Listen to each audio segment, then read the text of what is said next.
Who are you? Who are we? What makes us who we are? It's been a difficult year for us, a terrible year for many.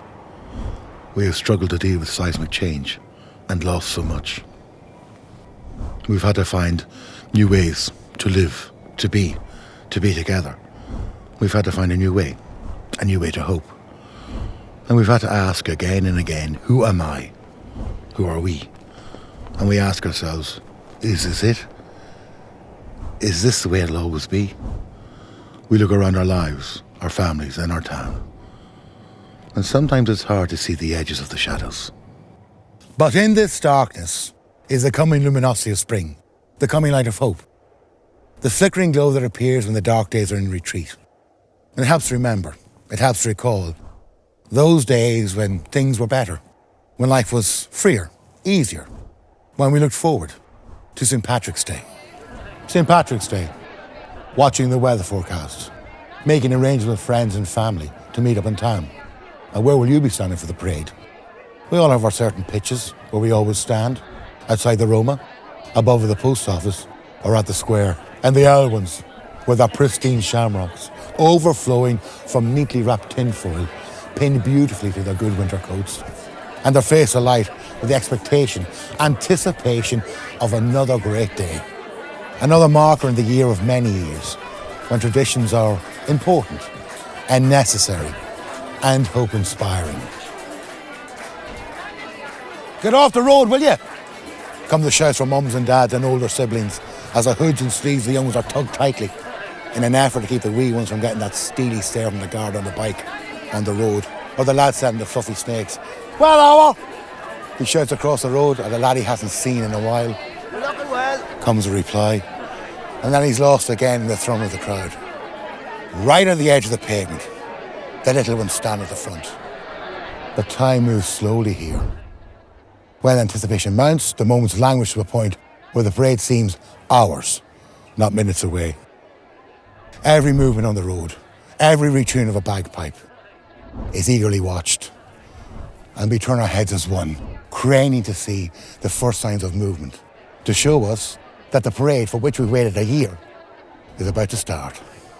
And the parade has now started at the north. Then on the spring wind, the faint air of a band, the unmistakable drumbeat, the faraway sound of a crowd cheering, applauding, appreciating, and round the corner they come.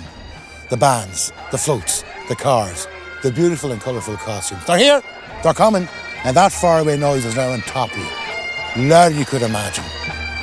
Fire engines, sparkling in defiant red, glittering in the struggling sun, and the kids standing in awe, jumping out of their skins when the sirens wail, lighting up faces with flashes of blue, just for a moment.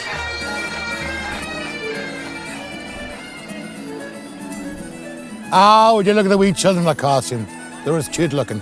The legs walked off from Patrick Street, found it with the cold yet still running along in their Irish dancing outfits, shamrocks painted on their pink cheeks, stopping to give a few steps of a dance, to entertain us, to wow us with their skills, and then a wave of granny in the crowd before moving onwards, forwards to the end line, which seems a long way in the distance. The youth groups, the community organisations, the sports clubs and the music ensembles. The usual hidden face of the dedicated volunteers who give up their time behind the scenes are now parading for one day, feeling cold but warmed by the love from the people on the street. Their people, our people, Mo Mincha, Mo Clon. Happy and relaxed and laughing and shouting at people they know and random strangers, and carried along by the good vibes to the end point. And as suddenly as it started, the parade is over for another year. Encased on memories and on phones, iconised on Facebook and Insta to share around the world, to tell them, this is us.